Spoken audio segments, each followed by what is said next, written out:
ते गेल्या 75 वर्षात काम झाले नाही।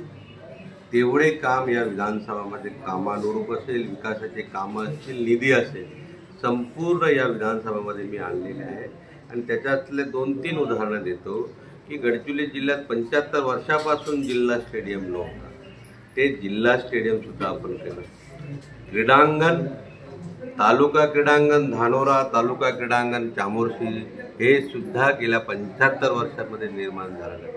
विभागीय कार्यालय गडचिरोलीचा ते सुद्धा 10 वर्षाच्या आत आम्ही विभागीय कार्यालय या ठिकाणी केलं। चामोर्शीचा बस स्टॉप ते सुद्धा 5.5 कोटीचा आम्ही चामोर्शीचा बस स्टॉप केला।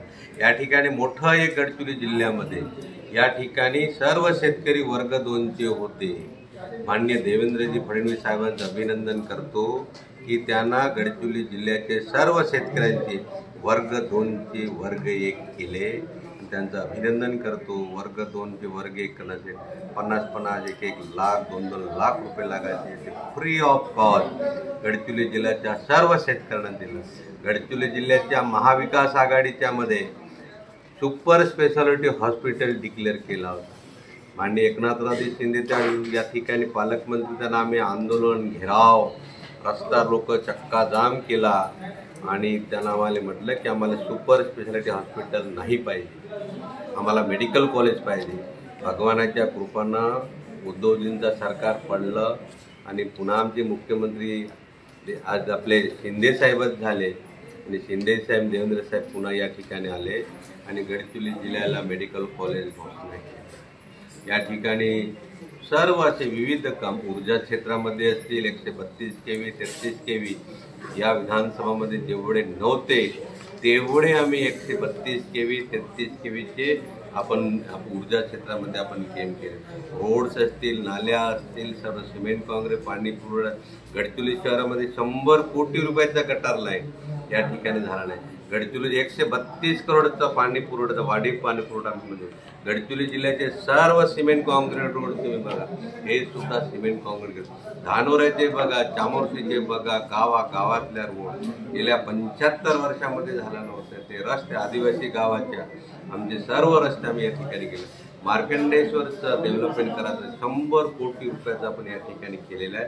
असे विविध कामं गेल्या ज्या 75 वर्षामध्ये जे झाले नव्हते ते पूर्ण आम्ही बुकलेटमध्ये छापलेले आहेत, त्याचे आम्ही आज प्रकाशित केलेले आहेत। आपण त्या ठिकाणी ते प्रकाशित पुन्हा आपण करावं आणि गडचिरोली जिल्ह्याच्या विकासासाठी गेल्या 75 वर्षात जेवढा निधी आणि विकास मी या 10 वर्षात केलेला आहे, गावापासून जिल्ह्यात तालुकापासून आपण निधी आपण या ठिकाणी खेचून आणलेला आहे आणि या ठिकाणी एवढंच बोलतो। धन्यवाद सर। आता पुढे निवडणूक येऊन टप्पी आहे विधानसभेची, पुढचे 5 वर्षाला तुम्हाला लोकांनी दिलं, मतदारांनी दिलं, काय तुम्ही त्यामध्ये नवीन काय आणू शकणार, नवीन काय डेव्हलप करू शकणार? या ठिकाणी आपल्या फक्त एक विमानतळाचा थोडासा राहिलेला आहे, तो सुद्धा आपण करणार आहे आणि आपला या ठिकाणी चामोर्शीमध्ये एक स्टील इंडस्ट्रियल हब तयार होत आहे।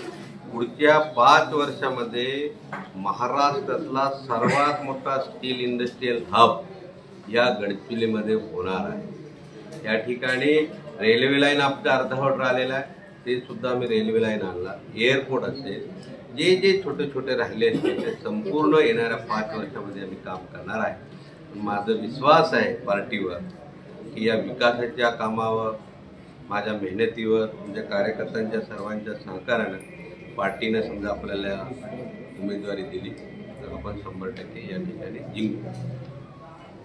सर, ज्याप्रमाणे तुम्ही 10 वर्षे गेले, 10 वर्षे डेव्हलपमेंट चांगले कामं केले, पण मार्कंड असू द्या किंवा नीट संदर्भात जे काही झाली आहे त्यामुळे काय कामं थांबले आहेत, त्याकरता सुरू करण्याकरता त्या गती मिळवण्याकरता काय केलं? त्याच्यासाठी जे कामं थोडेसे राहिलेले आहेत ते सुद्धा आम्ही कामं आम्ही येणाऱ्या 5 वर्षात पूर्णपणे विकास करण्याचा संकल्प आपण केलेला आहे। म्हणून या ठिकाणी जे छोटे मोठे थांबले आहेत, हे राहिलेले आहेत, ते आम्ही काम 100% येणाऱ्या कालखंडात आम्ही करणार आहे।